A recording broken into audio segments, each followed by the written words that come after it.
Abramos a palavra de Deus no Evangelho de Marcos, capítulo 2, e nós faremos a leitura do verso 23 ao verso 28. Apenas lembrando que do verso 23 ao capítulo 3, verso 6, nós temos o mesmo tema, mas nós vamos seguir aqui a divisão de Marcos, e vamos ler então do verso 23 ao verso 28 hoje, e se o Senhor Deus assim permitir, domingo que vem, o capítulo 3, que trata do mesmo assunto, do 1 ao 6. Então hoje, Marcos, capítulo 2, 23 a 28, diz assim a palavra do Senhor.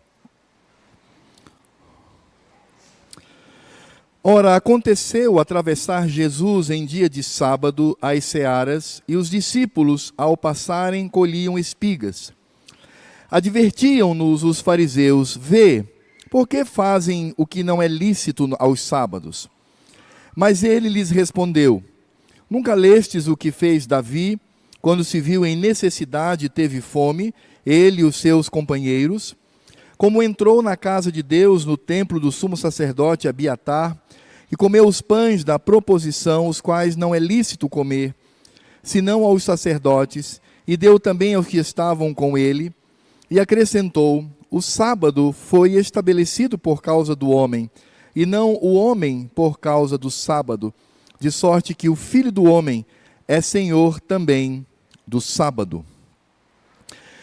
Irmãos, nós estamos diante de um texto que eu considero um dos mais utilizados para a afirmação de que nós não temos mais nenhum compromisso com o dia do Senhor. Muitos comentaristas, quando tratam desse texto, eles o utilizam para mostrar: está vendo, olha, o sábado ele deixou de existir. Jesus, é como se o Senhor Jesus estivesse colocando na UTI esta lei, dizendo que nós não temos mais que observar o dia de descanso do Senhor. Mas é claro, irmãos, que nós precisamos ser honestos com o texto. É como sempre afirmamos, o texto não pode dizer aquilo que queremos, mas nós temos que nos submeter ao que ele diz. E é claro que aqui em Marcos capítulo 2, do verso 23 ao verso 28, nós temos aqui a continuação da perseguição dos religiosos contra o Senhor Jesus. Nós encontramos iniciando-se lá naquele homem que desce com a sua cama lá do eirado, e Jesus então diz: perdoados estão os teus pecados, e aí cria uma grande celeuma, e Marcos então mostra que a partir daí inicia-se uma perseguição contra o Senhor Jesus, e a ideia que nós temos é que esses religiosos agora, eles estavam sempre com Jesus, e estavam de fato, mas para de alguma forma encontrar erros para ter a possibilidade de eliminá-lo. Então é uma guerra entre esses legalistas, esses religiosos e o Senhor Jesus. E como eu disse, nesse texto nós vamos encontrar então a continuação desta beligerância, ou seja, desta guerra, desta hostilidade dos religiosos contra o Senhor Jesus. E como eu afirmei já no iniciozinho desse sermão, esse texto ele é utilizado por muitos para de alguma forma aliviar a questão do dia do Senhor. Para de alguma forma dizer que não há mais dia do Senhor, e que todos os dias são do Senhor, e que nesse sentido você não tem que ter um na semana para observar, para se dedicar de forma bem mais especial a Deus, ao culto, a Cristo. Por isso, irmãos, nós precisamos entender que alguns aspectos precisam ser ditos antes de nós entrarmos na narrativa. Alguns aspectos precisam ser trazidos aqui para que entendamos o que o texto quer dizer. Em primeiro lugar, nós precisamos entender que o sábado ou o Shabat, e essa palavra significa descanso, esse descanso do Senhor é uma ordenança criacional, o que significa dizer que Deus instituiu o seu dia na criação. Ele não institui esse dia após, ele não institui esse dia no período de Moisés, mas ele institui, inclusive, essa ordenança para toda a raça humana. Porque lá na criação, nós temos o Senhor Deus instituindo o casamento, que é para toda a humanidade. Nós temos o trabalho, que é para toda a humanidade. E nós temos um dia de descanso, 6 de trabalho e 1 de descanso, que é um princípio da criação do Senhor. Isso é tão verdade que a sociedade ainda hoje mantém, mesmo sem saber, mas mantém ainda essa forma de agir, 6 dias de trabalho e 1 de descanso. Mas nós sabemos que a instituição do dia de descanso do Senhor não foi apenas para descansar do labor semanal, para descansar do trabalho, mas era também para um dia de devoção e um dia de misericórdia. Então, é claro que no Velho Testamento, e eu quero ir bem devagar para que alguns entendam isto, é claro que no Velho Testamento existiam algumas leis cerimoniais com relação ao sábado. Eu vou pedir para aumentar um pouquinho mais o microfone, por favor. É claro que no Velho Testamento existiam leis cerimoniais.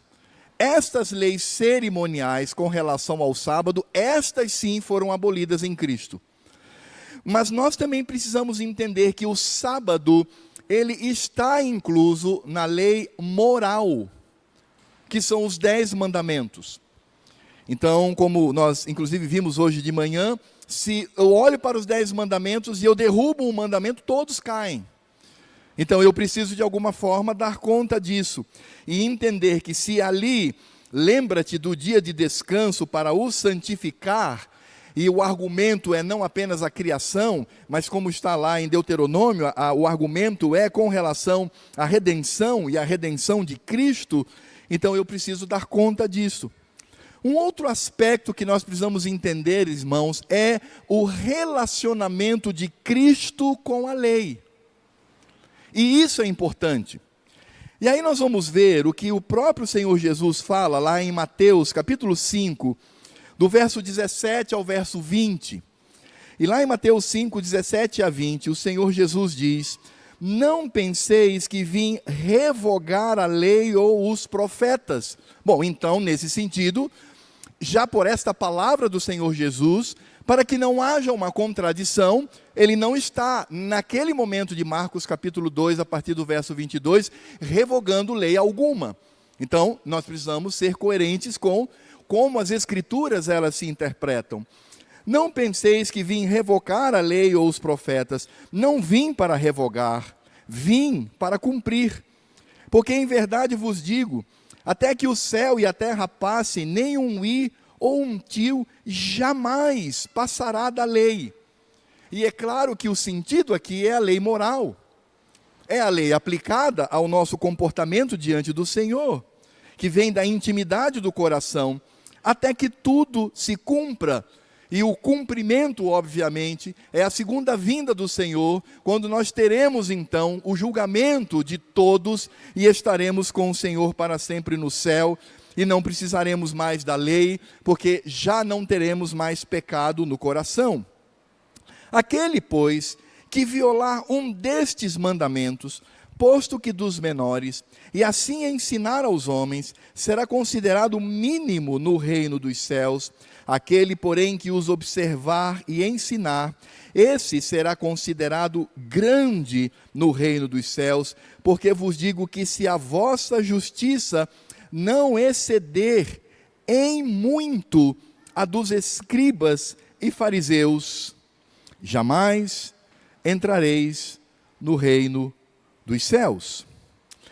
Então, Marcos capítulo 2, do verso 22 ao verso 28, ele precisa ser lido à sombra, ou melhor dizendo, sob a luz do que o Senhor Jesus fala em Mateus capítulo 5, verso 17 a 20, porque se eu afirmo que Jesus está aqui revogando o 4º mandamento, então eu não vou entender o que ele está dizendo lá em Mateus capítulo 5, 17 a 20. Então, a minha leitura, ela precisa seguir por esse parâmetro. E aí, como é que nós vamos entender, então, o Senhor Jesus combatendo certos costumes do sábado, e nós vamos perceber isso também no apóstolo Paulo, como por exemplo em Gálatas, quando ele traça uma crítica com relação a isso, e essa crítica do apóstolo Paulo, assim como o Senhor Jesus, se refere aos judeus. Irmãos, o que nós temos aqui, esse embate de Jesus com os religiosos, não diz respeito à lei revelada, não diz respeito aos 10 mandamentos, não diz respeito à lei do amor, que ordena que eu ame ao Senhor sobre todas as coisas e ao próximo como a mim mesmo. O que nós temos aqui são as invenções farisaicas sobre o como guardar o sábado. Para que os irmãos tenham ideia, os fariseus, eles ao longo da história, eles foram criando uma lista de checagem, eles foram criando um manual de como guardar o sábado. E eles tinham, já na época do Senhor Jesus, 39 proibições naquilo que não poderia ser feito no sábado. E destas 39, algumas tinham alguns desdobramentos, o que aumentaria isso para mais de 50 leis com relação ao sábado. E eles criaram isto justamente para fazer com que o povo ele pudesse de alguma forma guardar o sábado. Então, Jesus, ele não está combatendo a lei que ele mesmo sancionou a Moisés, mas Jesus está combatendo a essas 39 ou mais pontos do ensino dos fariseus com relação ao sábado. Por exemplo, os fariseus diziam que a pessoa ela não poderia andar mais que 1 milha. Então ela caminhava e ela tinha que contar os passos. Então quando ela chegava naquele limite, ela tinha que parar ali e não seguir mais, até que o sol se pôsse. Eles diziam, por exemplo, que a pessoa não podia preparar comida para si mesmo. Ela não podia, então deveria ser um dia em que alguém deveria arranjar alguma forma de comer sem o preparo do alimento. E eles foram criando, então, tantas regras, tantas invenções humanas, que fizeram com que a própria lei, o próprio mandamento com relação ao dia do Senhor, perdesse totalmente o sentido. Porque nós sabemos que o 4º mandamento, ele existe, assim como todos os demais mandamentos. É para a glória de Cristo, é para a glória do Senhor. E quando nós perdemos isto, nós perdemos o sentido da lei. Aliás, o que os fariseus fizeram foi exatamente isso. No passado, os fariseus eram homens zelosos, homens que queriam ensinar o povo a guardar a lei. Como nós já vimos em exposições passadas do Evangelho de Marcos, eles fizeram parte daquilo que ficou conhecido como revolta dos macabeus. E o que foi a revolta dos macabeus? É porque queriam impor sobre Israel a obrigação de negar toda a lei de Deus e viver a lei dos pagãos. Então um grupo se reúne, um grupo que vai guerrear contra estas coisas, e os fariseus nascem exatamente daí. E os fariseus então desenvolvem uma grande preocupação em manter o povo fiel na lei. No início, isso foi bom. Eles eram homens zelosos, homens de oração, homens que estavam aos pés do Senhor. Mas com o tempo, eles começaram a ficar vaidosos, a ficar soberbos. Eles achavam que eles eram detentores do conhecimento da lei. E eles começavam a inventar tantas regrinhas, tanto pode, não pode, que descaracterizaram. Na verdade, irmãos, o que os fariseus fizeram foi ampliar as proibições para além daquilo que a lei de Deus diz. Eles tinham muito medo, então para evitar que alguém cometesse um pecado no sábado, eles começaram a inventar regras de proteção. Então veja, nós vamos aumentar aqui, nós vamos, melhor dizendo, diminuir o limite, para que você não caia no erro de cometer um pecado no sábado. Então eles inventaram um monte de coisas, diziam que isso era diretamente de Deus, justamente para evitar que as pessoas cometessem pecados, mas com isso descaracterizaram a lei do Senhor. Talvez para que entendamos um pouco sobre isto, eu poderia dizer que hoje a igreja, ou a igreja chamada evangélica, ela também tem essa prática. É por incrível que pareça. Por exemplo, nós podemos começar com a tríade do crente. O que é a tríade do crente? O crente, ele é detectado por 3 coisas que ele não faz. O crente não dança, o crente não bebe e o crente não fuma. Então, isso já está, não é? Já está aí sacralizado entre nós. Ora, mas o que é essa atitude?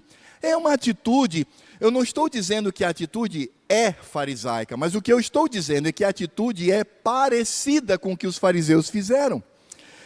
E vejam só, baseado nessa tríade, então, para evitar a bebedice, para evitar a embriaguez, para evitar os pecados envolvidos na bebida, o que se prega hoje? Total abstinência da bebida.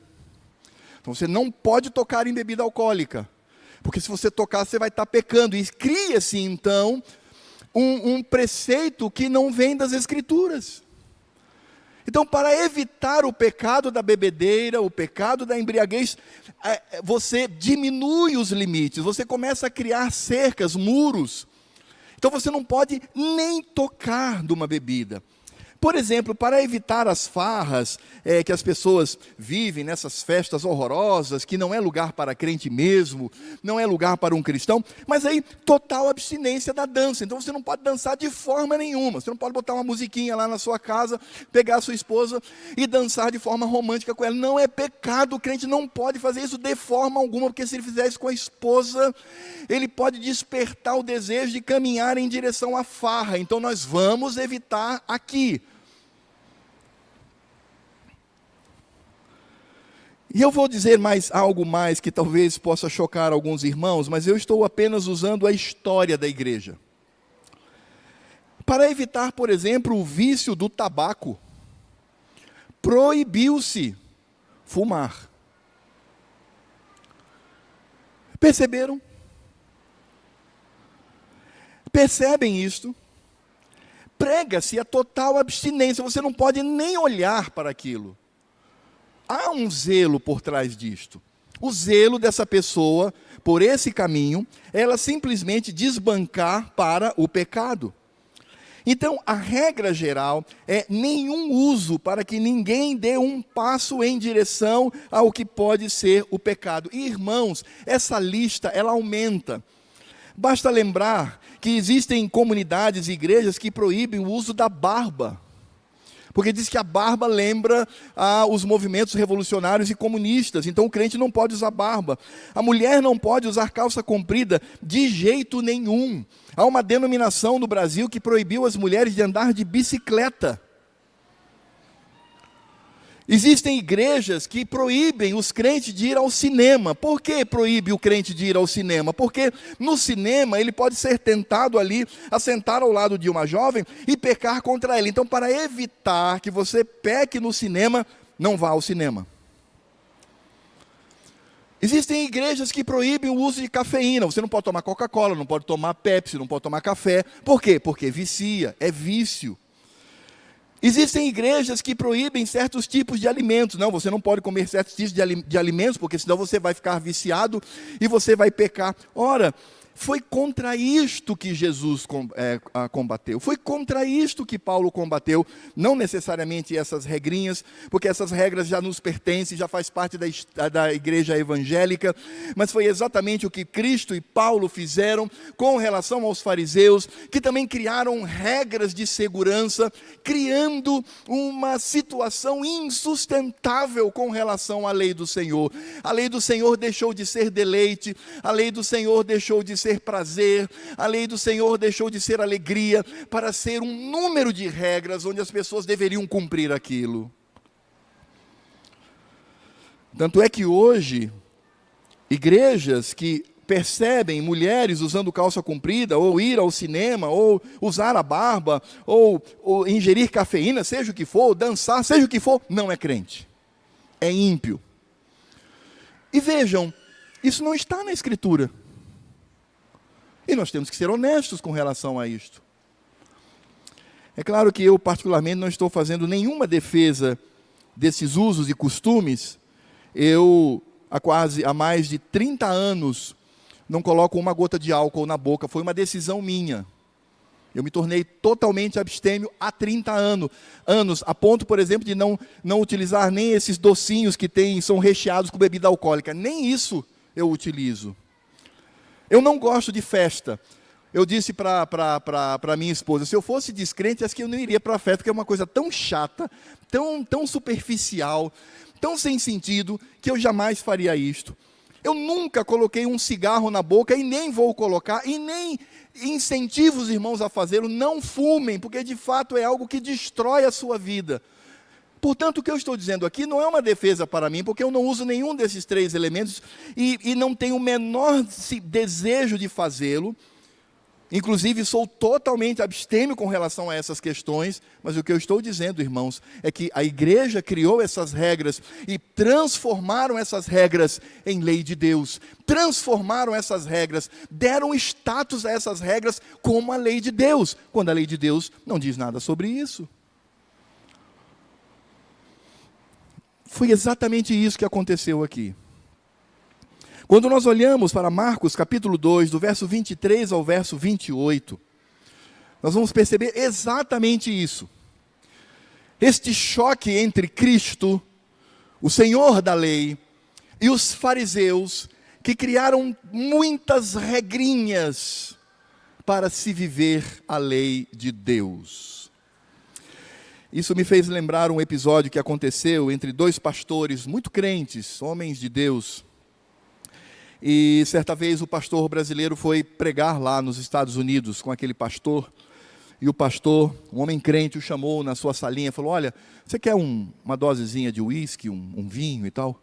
E o pastor brasileiro: oh, meu irmão, não, eu não bebo. O pastor norte-americano, que era um homem de Deus, um homem sensível, percebeu, disse: não, irmão, esqueça, me perdoe, irmão, esqueça. Vamos tomar um bom copo d'água, nos preparando assim para o que vamos fazer. Depois de alguns anos, aquele mesmo pastor veio ao Brasil para pregar na igreja daquele pastor. Eles estavam reunidos ali, e antes do culto, aí o pastor brasileiro falou assim: você aceita uma xicrinha de café antes do culto? Oh, vocês tomam café aqui? Não, irmão, desculpe, vai o velho e tradicional copo d'água. Nós vamos tomar água antes do culto.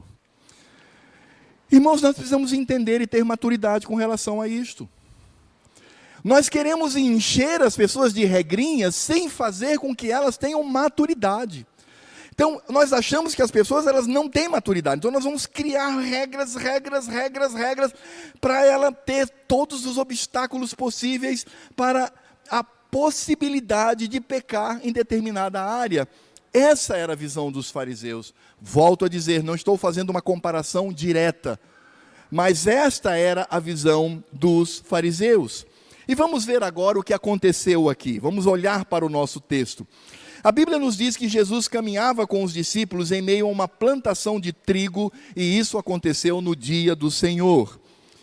Agora, vejam só que os evangelistas, Marcos ele é muito rápido na sua narrativa, mas Mateus, por exemplo, vai afirmar que eles fizeram isto porque estavam com fome. Então o que Mateus está dizendo é, eles não fizeram isso para ganhar dinheiro, eles não fizeram isso para obter lucro, mas eles fizeram isso porque sentiram fome, e naquele momento eles estavam usufruindo do alimento. Lucas, por exemplo, ele vai enfatizar no mesmo texto que eles colhiam e debulhavam com as mãos. Isso também é importante. Eles não estavam usando ferramentas de colheita, não estavam usando aquelas foices, aquelas lâminas que cortavam, como por exemplo faziam os donos das fazendas quando iam colher o trigo. Não, eles pegavam aquele talozinho do milho com a mão, e ali então ele discretamente debulhava, tirando a palha, ele colocava a semente, soprava a palha e comia. Era isto que eles estavam fazendo. Eles não estavam em trabalho de colheita, com ferramentas, eles não estavam sequer roubando, porque Deuteronômio 23, 25 fala claramente que sim, os judeus, eles podiam passar pelas plantações e colher com a mão, e isso não era considerado um roubo. E meus irmãos, é interessante perceber que não havia nenhuma proibição deste ato no dia do Senhor. nem na lei moral, porque não existe, nem na lei civil, nem na lei cerimonial, nada. As Escrituras no Velho Testamento não dizem nada falando que é proibido você colher com as mãos para comer grãos e ingerir no dia do Senhor. É claro que a lei no Velho Testamento, ela proibia aquele trabalho que trazia lucro. Nós podemos perceber isso, por exemplo, em Êxodo 34, 21, quando diz: 6 dias trabalharás, mas ao 7º dia descansarás, quer na aradura, semear, quer na cega, colher com as ferramentas apropriadas para a obtenção de lucro. Então, nesse sentido, vejam só, os discípulos de Jesus não estavam quebrando nenhuma regra do Velho Testamento. Eles não estavam sequer quebrando uma regra cerimonial ligada ao sábado. Nada, absolutamente nada. Os discípulos de Jesus estavam quebrando as regrinhas inventadas pelos fariseus. Então, de acordo com as regras, com as leis carnais, humanas, achando que todo mundo é tolo, então nós vamos criar regras bem rígidas para evitar qualquer possibilidade desse tolo pecar. Essas regras opressoras, essas regras que esmagavam, essas regras que não tinham nenhuma intenção de glorificar ao Senhor, mas regrinhas que se tornaram um fim em si mesmas. Nós encontramos aqui claramente: os discípulos de Jesus não estavam quebrando a lei, os discípulos de Jesus estavam quebrando as regras dos fariseus. E aí nós vamos ver a resposta do Senhor Jesus. E vejam que o Senhor Jesus, como sempre, Ele vai responder por meio das Escrituras. E as Escrituras vão ser utilizadas pelo Senhor. E o primeiro argumento que o Senhor Jesus utiliza aqui é com relação ao rei Davi, que está lá em 1 Samuel, capítulo 21, do verso 21 ao verso 9. E diz assim, esse texto de 1 Samuel 21, de 1 a 9. Então veio Davi a Nobe, ao sacerdote Aimeleque. Aimeleque, tremendo, saiu ao encontro de Davi e disse-lhe: por que vens só e ninguém contigo? Respondeu Davi ao sacerdote Aimeleque: o rei deu-me uma ordem e me disse: ninguém saiba por que te envio e de que te incumbo. Quanto aos meus homens, combinei que me encontrasse em tal e tal lugar. Agora, que tens à mão? Dá-me 5 pães, ou o que se achar. Respondendo o sacerdote a Davi, disse-lhe: não tenho pão comum à mão, há porém pão sagrado, se ao menos os teus homens se abstiveram das mulheres. Respondeu Davi ao sacerdote e lhe disse: sim, como sempre, quando saio à campanha, foram-nos vedadas as mulheres, e os corpos dos homens não estão imundos. Se tal se dá em viagem comum, quanto mais serão puros hoje.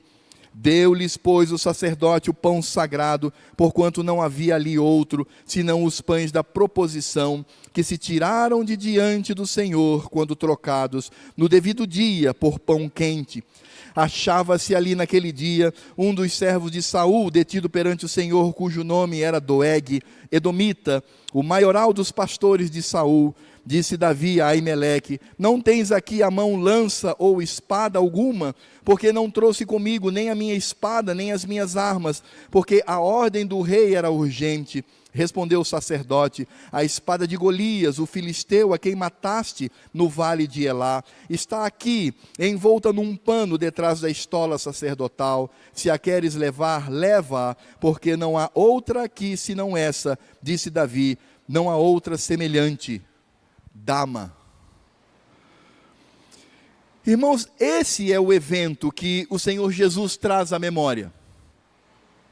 Davi, fugindo de Saul, chega ali naquela região onde estavam os sacerdotes e diz: eu tenho fome, mas eu só tenho pão da proposição. O que é pão da proposição? Deus havia determinado na lei que os sacerdotes deveriam todos os sábados colocar 12 pães fresquinhos em frente ao tabernáculo, ou em frente ao altar, ou num lugar visível. E esses pãezinhos, eles representavam o pacto de Deus com o seu povo, com as 12 tribos de Israel. Todos os sábados, no 7º dia da semana, os sacerdotes iam lá e trocavam esses pães por pães novos. Então, todo 7º dia da semana, ele colocava pãezinhos ali, fresquinhos, para representar esse pacto do Senhor Deus com o seu povo. Essa sobra de pão, como tudo que diz respeito a alimento que sobrava das atividades sacerdotais, era dedicado apenas ao sacerdote. Somente o sacerdote comia deste pão, como da carne que sobrava do sacrifício, era como o dízimo, ou como a oferta, ou algo que ele recebia pelo seu trabalho. Davi então chega lá e diz: eu estou com fome, mas eu só tenho o pão da proposição. Ele diz: e aí? E o sacerdote pergunta: como é que vocês estão? Vocês estão puros diante do Senhor? Estão limpos diante do Senhor? E Davi, depois do seu argumento, diz: estamos mais do que puros, estamos tranquilos. Ele diz: então leva. Eu preciso de uma espada. Leva também a de Golias. Foi exatamente isso que aconteceu.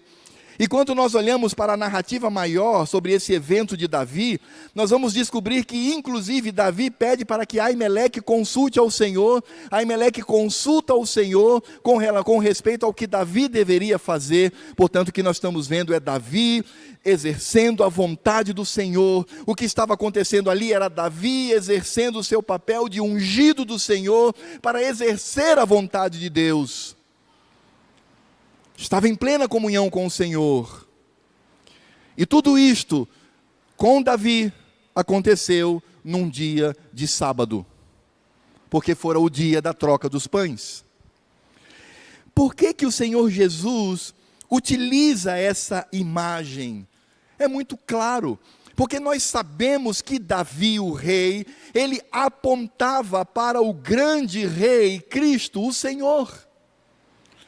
Davi vê os seus seguidores com fome e vai buscar auxílio com o sacerdote. E o sacerdote, então, contrariando um costume, uma lei cerimonial, em que esses pães eram dedicados aos sacerdotes, concede a eles: vocês estão limpos, estão tranquilos, em comunhão com o Senhor, entrega os pães, consulta ao Senhor, dá o ensino, dá todas as premissas diretas do Senhor a Davi, lhe dá uma espada e ele vai. Por que Jesus utilizou isso? Porque era exatamente o que estava acontecendo com Cristo. Este momento de Davi apontou para este momento de Cristo. Ora, Davi estava a serviço do Senhor. Davi recebera de Aimeleque, naquele mesmo momento dos pães, o Senhor Deus dando o direcionamento do que aquele servo ungido deveria fazer para conquistar o reino, para a glória do Senhor. Davi não estava fazendo nada para si mesmo.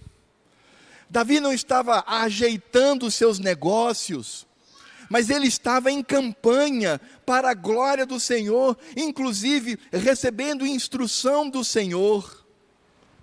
Ele viu seus companheiros com fome, foi até o sacerdote e usufruiu dos 12 pães da proposição, os pães consagrados ao Senhor. E aí a pergunta que nós fazemos é: quem é maior, Davi ou Cristo? Quem é maior? Assim como Davi não quebrou nenhuma lei moral, não pecou diante do Senhor por conta daquilo, houve todo um processo para que ele tivesse aqueles pães. Da mesma forma está ali o Senhor do sábado, o Deus poderoso, o Cristo Senhor, que entregou a lei a Moisés, vendo os seus discípulos com fome, obviamente autorizou que esses discípulos viessem com as mãos, pegassem o alimento e começassem a debulhar para comer. Os discípulos não estavam quebrando nenhuma lei, a não ser a leizinha dos fariseus. E os fariseus então queriam impor sobre ele esse aspecto. É por isso que o Senhor Jesus, aqui em Marcos, ele também mostra que o argumento com relação ao sábado não diz respeito apenas a Davi, como o ungido do Senhor, como aquele que representava Cristo e que passa por esse episódio com Aimeleque, mas não apenas isto, o Senhor Jesus também traz aqui o argumento da criação de Deus com relação ao mundo. Vejam só como o Senhor Jesus fala, depois de falar sobre Davi, ele diz no verso 27, o sábado foi estabelecido por causa do homem, e não o homem por causa do sábado. Deus não instituiu o sábado e depois criou o homem para dizer, você agora é escravo desse dia. Não, Deus criou o homem e após ter criado o homem, deu a ele de presente um dia todo especial na semana. Disse, meu filho, 7 dias, destes 7 dias, um é especial para o seu descanso, para que você tenha uma comunhão mais profunda comigo, para que você em família, para que você junto com a igreja possa cultuar ao meu santo nome. Por isso, meus irmãos, o argumento do Senhor Jesus é muito claro. O sábado ou o dia do Senhor foi dado para deleite do homem. É por isso que neste dia, todos os crentes devem pensar que as suas atividades devem demonstrar descanso. E descanso aqui não é passar o dia inteiro dormindo, não é isso. Você olha para o relógio, 8h30, não vou para a escola dominical, estou muito cansadinho, estou com caspa, eu estou, sei lá, com coceira no ouvido, não vou ficar dormindo. Não é isso descanso não, isso é ócio, isso aí é ociosidade, isso é preguiça, isso é pecado. Não é isso, irmãos. Descanso é das obras. Como Deus descansou das suas obras, Ele criou o mundo e descansou. Por quê? O Senhor Deus estava cansado? Claro que não. Ele cessou de criar. Ele não criava mais nada, assim como Cristo. Cristo também descansou das suas obras no domingo. Por quê? Ele estava cansado? Não, porque Ele ressuscitou e toda a obra da redenção estava completa. A obra da criação, a obra da redenção. É nesse sentido. É por isso que no dia do Senhor, cabe a nós atitudes de descanso das atividades semanais, atos de misericórdia e atos de devoção. É deleite, é alegria, é manifestação do meu amor. Eu acordo cedo para vir à escola dominical porque eu amo ao meu Deus. Não é uma obrigação, eu não vou hoje, eu vou quebrar um pouquinho a obrigação, porque eu estou cansado, é minha, né? Então eu não vou no culto, porque eu tenho outros afazeres, e você começa a pensar sobre si mesmo, sobre as suas questões, sobre o seu trabalho, sobre o seu lucro, sobre o seu entretenimento, você começa a tirar do Senhor Jesus, de Cristo, e traz para si mesmo. Não, o dia do Senhor é um dia especial, é um dia de alegria, é um dia em que eu vou descansar, é um dia que eu vou usar de misericórdia, é um dia que eu vou usar de devoção. E os fariseus inverteram isso completamente. Eles retiraram esse prazer do descanso, de atos de misericórdia nesse dia, de forma especial, de uma devoção mais profunda em família e individual. Inverteram isto. Eles disseram, não, você só tem que cumprir regrinhas. É o famoso pode, não pode. Os fariseus não se deleitavam no Senhor. Eles ficavam mais preocupados com o cumprimento dessas regrinhas inventadas por eles mesmos. Era isso que estava acontecendo. E foi contra isto que o Senhor Jesus combateu. O Senhor Jesus não combateu o sábado, o dia do Senhor. O Senhor Jesus combateu o legalismo dos fariseus, como sempre fez. O Senhor Deus nos concedeu um dia para quebrarmos a dura rotina semanal, que é terrena, para vivermos um pouco daquilo que viveremos no céu, na presença do Senhor. Mas os fariseus, com as suas regrinhas, eles quebraram isto. O terceiro argumento do Senhor Jesus, além de Davi e da criação, o Senhor Jesus agora fala de si mesmo no verso 28. E irmãos, esta afirmação aqui deve ter deixado os fariseus e os escribas loucos da vida. Aliás, os outros evangelhos dizem que eles começaram logo a conspirar. E você vai perceber isso em Marcos também, no capítulo 3, verso 4, onde o assunto é o mesmo, é o sábado. Eles começaram a conspirar contra Jesus para matá-lo. O Senhor Jesus, no verso 28, diz: de sorte que o Filho do Homem é Senhor também do sábado. Nós já aprendemos aqui no Evangelho de Marcos o simbolismo, o significado da expressão Filho do Homem. Não apenas o Cristo humano, mas aquele prometido em Daniel capítulo 7, verso 13. É por isso que aqui, mais uma vez, nós encontramos o Senhor Jesus apontando para a sua humanidade e para a sua divindade.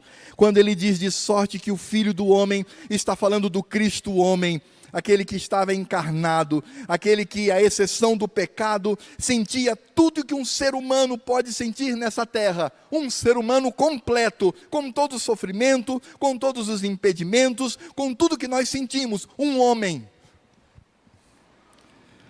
Mas quando ele diz, é Senhor também do sábado, ele está dizendo, aqui não está apenas um homem, mas aqui está Javé, o Senhor, que deu esta lei para Moisés.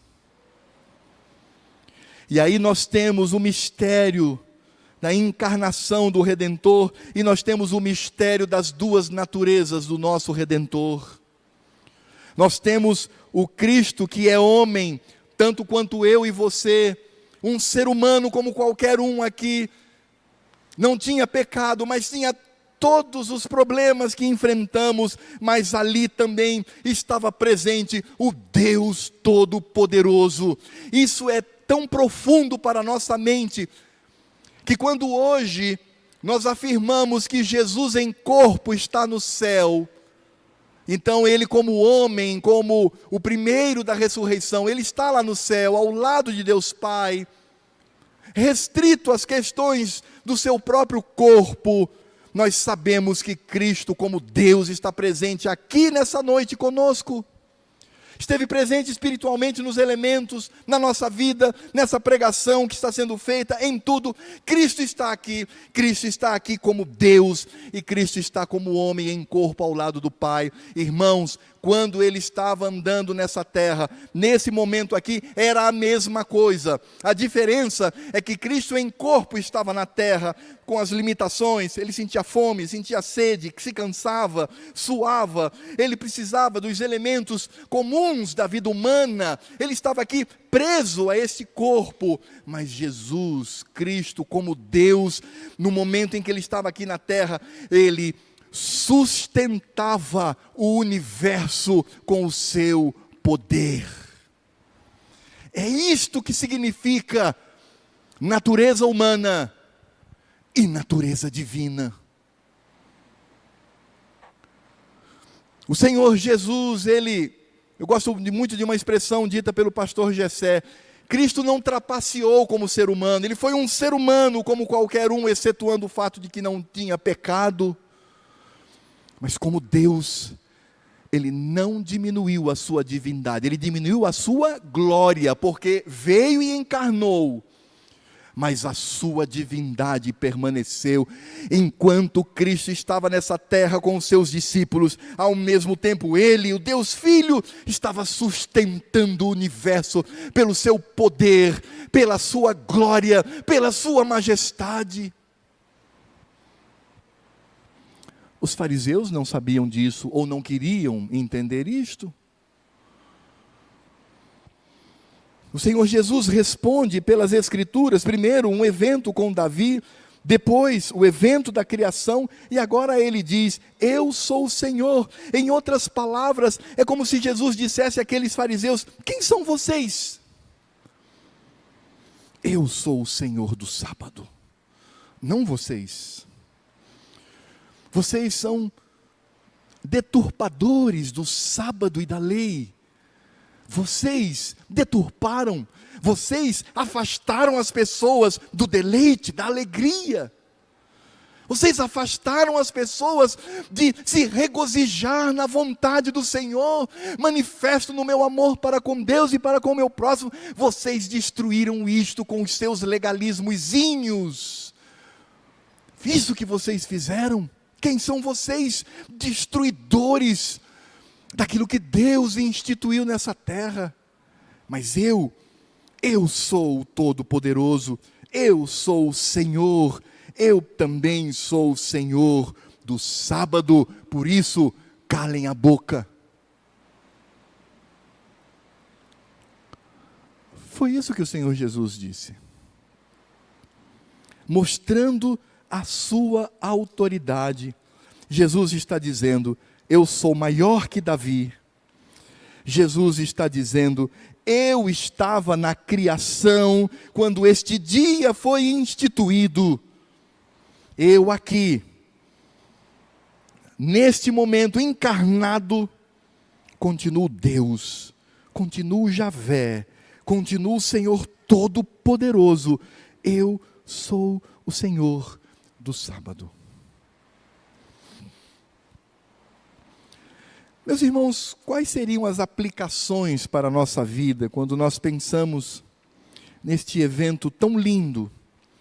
Em mais uma vez Marcos demonstrando a humanidade de Cristo, mas ao mesmo tempo a divindade de Cristo, porque nós sabemos disso. O intuito de Marcos, porque ele escreve esse evangelho para os crentes lá de Roma, da cidade de Roma, e para os romanos, como nós já vimos, eu tenho repetido isso várias vezes, para o romano era difícil pensar que um carpinteirozinho lá da Palestina, um desconhecido qualquer, que morreu sob Pôncio Pilatos, viesse a ser o Deus Todo-Poderoso, o Senhor sobre todas as coisas, acima inclusive do imperador. Marcos, então, ele tem este cuidado em mostrar que aquele homem é, de fato, o Senhor Deus Todo-Poderoso. E quais são as aplicações que nós poderíamos trazer? A primeira delas, irmãos, é que nós devemos, a exemplo do Senhor Jesus, sempre utilizar as Escrituras para dar respostas aos dilemas da vida. É tão lindo como o Senhor Jesus, ele nos ensina isto. O Senhor Jesus poderia dar toda a palavra. Irmãos, pensem nisso. Toda a palavra dita por Cristo era a palavra do Deus Todo-Poderoso. A autoridade, palavra vinda de Deus, mas ele, sempre que dava respostas aos dilemas da vida, ele sempre dizia, está escrito. Como ele mesmo fala aos fariseus no verso 25, nunca lestes, nunca vistes as Escrituras do Velho Testamento? Ah, irmãos, que exemplo para nós. Nós precisamos, como crentes, agir da mesma forma que Cristo. Devemos conhecer as Escrituras, amadurecer nelas. Não podemos ser como os fariseus e seus discípulos, ficar cheio de regrinhas, de que pode, não pode. Não é isso. Devemos estar maduros nas Escrituras, sabendo que Deus nos tem concedido uma vida de deleite, uma vida de alegria, uma vida onde nós podemos nos alegrar diante do Senhor. Talvez haja pessoas aqui que essa noite, nesse momento do culto, esteja... Mas quando nós descobrimos que estamos aqui esta noite porque o Senhor convocou, e porque Ele preparou esse momento especial, nós podemos nos alegrar diante do Senhor. Precisamos conhecer as Escrituras para dar resposta aos dilemas da vida. Se eu não conheço as Escrituras, eu não tenho como dar respostas aos meus dilemas e aos dilemas da vida. Em segundo lugar, esse texto nos ensina que, de fato, nós adotamos alguns hábitos para a nossa vida. Não estou me referindo, obviamente, a hábitos pecaminosos, mas hábitos que criamos para nós, algumas regras que criamos para nós. Eu mesmo fiz isso. Então, como eu disse, há quase 30 anos eu não ponho uma gota de álcool na boca, excetuando na ceia, mas é diluído em água. Eu pedi ao conselho para que diluíssem água para mim. Dançar, essas coisas todas. eu tenho essas regras para mim, para a minha vida, e eu quero fazer isso para a glória do Senhor. Mas, meus irmãos, aquelas regras adotadas, os hábitos adotados por mim, que não estão nas Escrituras, por favor, meu irmão, não imponha isso às outras pessoas. Não meça a santidade do seu irmão por ele adotar ou não as suas regras. Não são os meus hábitos, mas a palavra do Senhor.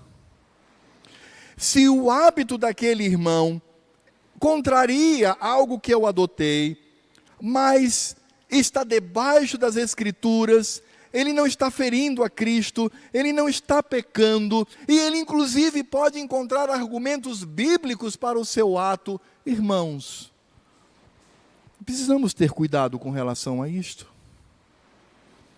Nós não podemos impor sobre as pessoas. E como nós fazemos isto, né? Crente não pode, aí nós damos uma lista de práticas que as Escrituras nunca mencionam, mas criamos uma lista de atos e nós queremos impor isso ao nosso irmão. Não, irmão, não faça isso. Tenha estes hábitos para a sua própria vida. Quando eu, há quase 30 anos, eu estava na cidade do Porto, em Portugal, num casamento.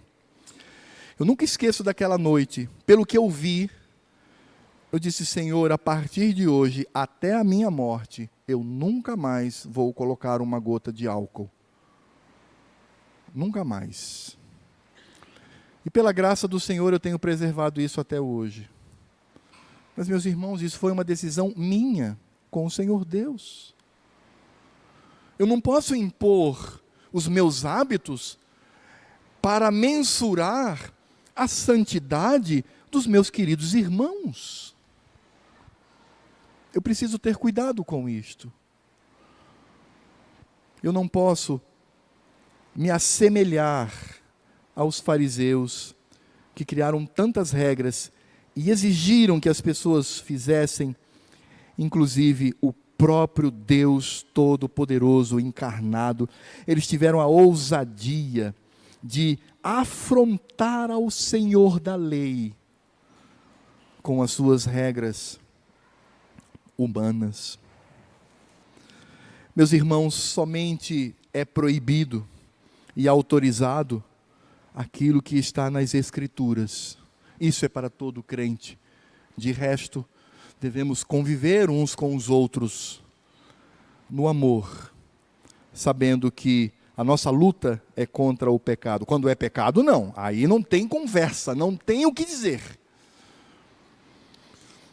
Mas se são costumes, precisamos entender isto. Como também aqueles que percebem certos hábitos adotados por uma pessoa, como por exemplo, não beber, respeite isso também. Seja sensível a ele. Agora eu sei que o meu irmão ali, ele fica chocado porque eu bebo água com gás, né? Eu vou beber água com gás na frente dele. Não faça isso. Você não está glorificando a Cristo com isto.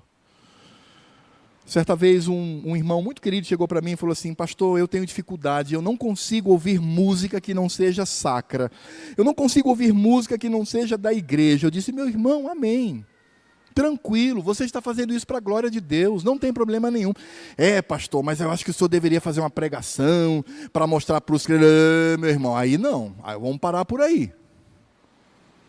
O seu hábito deve ser respeitado e você faz para a glória do Senhor, mas não imponha isso sobre as pessoas.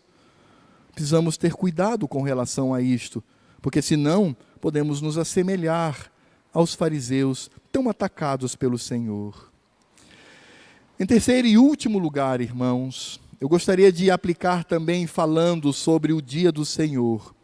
E aí, é claro, a guarda do dia do Senhor não é uma opção, não é um hábito adotado por mim, mas é a lei do Senhor, é o quarto mandamento. Meus irmãos, nós precisamos entender que Deus descansou, Deus deleitou-se em contemplar a sua obra. Deus prometeu descanso aos seus filhos amados. Deus, Ele agiu dessa forma e Ele espera que nós também tenhamos a mesma atitude. É como eu sempre digo, é o dia do Senhor, não é meu, é dele. Por isso nós somos convocados, irmãos, a neste dia todo especial, que agora é o primeiro da semana, por conta da ressurreição do Senhor, conforme nos diz lá Hebreus capítulo 4, dizendo que o Senhor, Deus e Pai, descansou das obras da criação, assim como o Filho descansou da obra da redenção. Por isso agora que nós estamos debaixo da manifestação de Cristo, nós somos convocados para contemplar, para perceber a obra redentora de Cristo, para nos deleitar nela e lembrar do descanso eterno. Irmãos, o dia do Senhor, diz Hebreus, o autor de Hebreus, aponta para o dia eterno, o sábado eterno, porque sábado, a palavra significa descanso, Shabat, o descanso do Senhor eterno. Por isso, meus irmãos, devemos nos deleitar, nos alegrar. É dia de alegria, como diziam os puritanos, é o dia da feira da alma. Por que feira? Porque na época deles a feira era um momento ali em que as pessoas iam, se alegravam, faziam suas compras. Então ali acontecia no sentido material, no sentido das aquisições materiais. E eles diziam, o dia do Senhor é como uma feira da alma, é como um momento de alegria.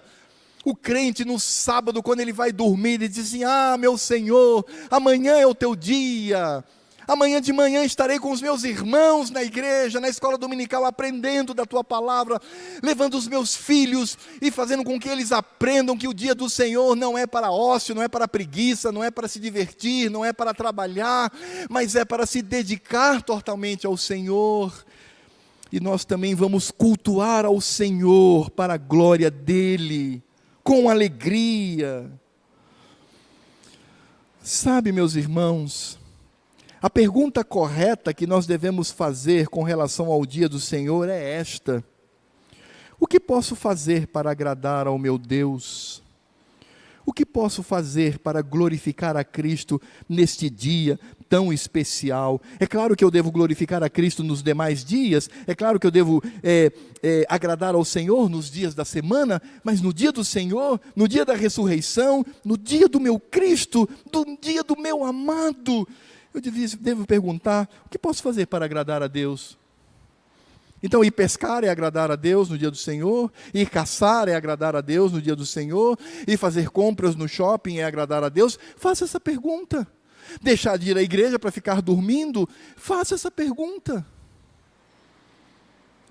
Sabe, meus irmãos, às vezes nós, por uma atitude, às vezes carnal, fazemos a pergunta errada. Quando deveríamos perguntar o que posso fazer para agradar ao meu Senhor. Sabe qual é a pergunta que nós fazemos com relação ao dia do Senhor? O que eu posso fazer para o meu próprio prazer, sem ferir nada? Qual é o meu limite para mim mesmo? O que eu posso fazer para mim mesmo, para o meu deleite, para o meu ganho, para o meu descanso, meu especial? Até onde eu posso ir? Qual é o limite? Diga aí, pastor, diga aí, conselho, o que eu posso fazer? Qual é o limite? Me dê um limite aí, para que eu possa esticar até onde eu posso para satisfazer a mim mesmo. Oh, irmãos, muitas vezes nós estamos preocupados com esse tipo de pergunta. Sabe, é aquela coisa, afinal de contas, o que eu posso, o que eu não posso no domingo? A pergunta é, por que você está fazendo essa pergunta, irmão? Você está preocupado com a glória de Deus? Ou você está preocupado com os limites daquilo que você pode fazer para si mesmo no dia do Senhor? E aí caímos no erro dos fariseus. Meus irmãos, devemos lembrar dos nossos símbolos de fé. A confissão de fé, no capítulo 21, verso 8, diz: este sábado ou este descanso é santificado ao Senhor, quando os homens, tendo devidamente preparado os seus corações, e de antemão ordenado os seus negócios ordinários, porque é aquela coisa, né? Eu tenho que ir ao supermercado, eu tenho que fazer isso, fazer aquilo, eu tenho que pagar isso, não, de antemão ordena os seus negócios, não só guardam durante todo o dia um santo descanso das suas próprias obras, palavras e pensamentos a respeito dos seus empregos seculares e das suas recreações, mas também ocupam todo o tempo em exercícios públicos e particulares de culto e nos deveres de necessidade e de misericórdia. O nosso Catecismo Maior, na pergunta 117, falando sobre o quarto mandamento, ele diz: o sábado ou o dia do Senhor, que é o domingo, o primeiro dia da semana, deve ser santificado por meio de um santo descanso por todo aquele dia, não somente de tudo quanto é pecaminoso, mas até de todas as ocupações e recreios seculares, que são lícitos em outros dias, e em fazê-lo o nosso deleite, a nossa alegria, passando todo o tempo, exceto aquela parte em que se deve empregar em obras de necessidade e misericórdia, nos exercícios públicos e particulares do culto de Deus. Para este fim, havemos de preparar os nossos corações e, com toda previsão, diligência e moderação, dispor e convenientemente arranjar os nossos negócios seculares, para que sejamos mais livres e mais prontos para os deveres desse dia. E o nosso breve catecismo, na pergunta 60, ele responde: deve-se santificar o domingo como um santo repouso por todo aquele dia, mesmo das ocupações e recreações temporais que são permitidas nos outros dias, empregando todo o tempo em exercícios públicos e particulares de adoração a Deus, exceto o tempo preciso para as obras de pura necessidade e misericórdia. Viram que os símbolos de fé não trouxeram nenhuma regrinha aqui, faça isso ou não faça aquilo. Mas ele se baseia na alegria, no deleite que eu tenho no dia do Senhor. Meus irmãos, como nós somos tendentes a sermos farisaicos nessa área. E o fariseu era assim. Criava os limites para ver até onde ele podia ir, ou então aquele crente de índole libertina, eu tenho que ver até onde eu posso ir, até onde vai, para a minha diversão, para mim mesmo, para mim, o descanso é para mim, o deleite é para mim, até onde eu vou. Não faça isso, irmão, não trate o dia do Senhor dessa forma, mas trate como um dia de alegria, um dia que a família pode se reunir com a igreja, para prestar culto ao Senhor. Sabe, irmãos, nós precisamos reaver o que está em Isaías, capítulo 58, nos versos 13 e 14. Abra sua Bíblia para encerrarmos com esse texto. Isaías 58, 13 e 14. Lembre-se que a palavra sábado aqui poderia ser traduzido por descanso, o dia do Senhor, o dia do descanso, que no Velho Testamento era o sétimo por causa da criação, no Novo Testamento é o primeiro por causa da redenção. Isaías 58, 13 e 14, vamos ler todos juntos a uma só voz, bem forte, mas leia compreendendo o que as Escrituras estão dizendo. Isaías 58, 13 e 14, vamos ler todos juntos a uma só voz. Se desviares o pé de profanar o sábado, e de cuidar dos teus próprios interesses no meu santo dia, se chamares ao sábado deleitoso e santo dia do Senhor, digno de honra, e o honrares, não seguindo os teus caminhos, não pretendendo fazer a tua própria vontade, nem falando palavras vãs, então te deleitarás no Senhor, eu te farei cavalgar sobre os altos da terra, e te sustentarei com a herança de Jacó teu pai, porque a boca do Senhor o disse. Permitam-me, irmãos, agora ler sozinho esse texto. se desviares o pé de profanar o descanso, o Shabat, o sábado, e de cuidar dos teus próprios interesses no meu santo dia, se chamares ao descanso, ao Shabat, ao dia do Senhor, ao sábado, deleitoso e santo dia de Javé, digno de honra, e o honrares, não seguindo os teus caminhos, não pretendendo fazer a tua própria vontade, nem falando palavras vãs, então te deleitarás, te alegrarás no Senhor. E aí veja a promessa do Senhor Deus com relação ao dia que a Ele pertence. Eu te farei cavalgar sobre os altos da terra e te sustentarei com a herança de Jacó teu pai, porque a boca de Javé o disse. Curvemos a nossa fronte e oremos ao Senhor. Senhor Deus e Pai, como é triste ver a situação em que a tua lei ficou por conta do trabalho totalmente desnecessário dos fariseus e escribas. Eles destruíram, desfiguraram, Senhor, criaram regrinhas, criaram leizinhas.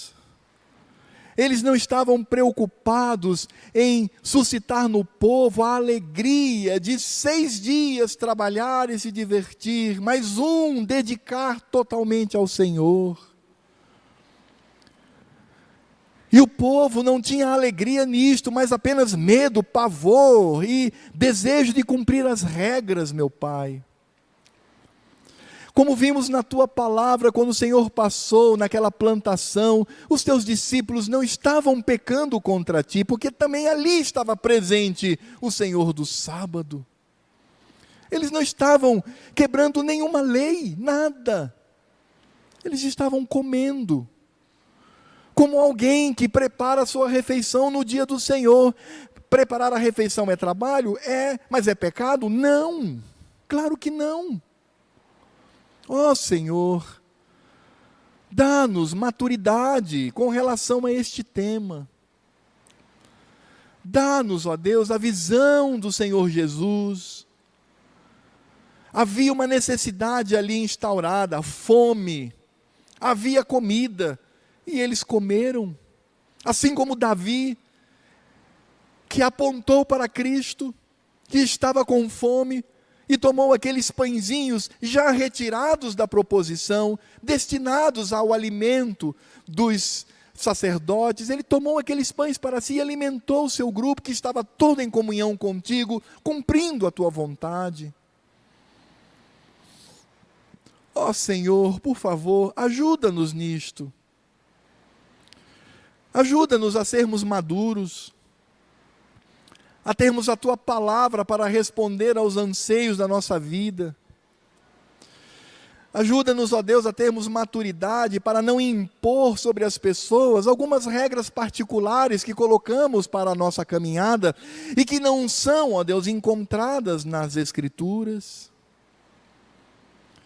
E, ó Senhor, livra-nos de profanar o teu dia, seja por preguiça, seja por diversão, seja para trabalho lucrativo. Ó Senhor, livra-nos disto, mas que não seja para nós um peso de regra, mas que seja para nós a atitude de amor por aquele que nos criou e nos salvou, nos redimiu. Ó Senhor, quando nós lidamos com este tema, nós precisamos avaliar o nosso coração e ver até que ponto eu amo a Cristo. A questão, Senhor, não é fazer ou não fazer, a questão é até que ponto eu amo a Cristo. De eu abrir mão do meu sono, abrir mão do meu divertimento, abrir mão dos meus afazeres pessoais, de ligados a mim mesmo, para estar na presença toda especial do meu Cristo amado. Ó Senhor, que desde as crianças até os mais idosos nessa noite saibam disto, que olhem para o dia do Senhor não da forma como aqueles fariseus e escribas olhavam, mas que eles olhem para o dia do Senhor da maneira como Cristo olhou. O dia do Senhor é um presente de Deus para nós, sabendo que Cristo é o Senhor deste dia. E que a graça do Senhor Jesus, o amor de Deus Pai, a comunhão, a consolação e todos os ministérios do Espírito Santo estejam sobre este pequenino povo reunido aqui, e sobre todo o pequenino povo de Deus reunido por essa terra que hoje, no dia do Senhor, prestou culto, até que Ele venha nos buscar. Maranata, vem Jesus, leva-nos para si, para que tenhamos esta eternidade, este dia do Senhor, este Shabat bendito na Tua presença, quando por toda a eternidade nos alegraremos unicamente no Senhor, agora e para todo sempre. Amém. Queremos dar as boas-vindas.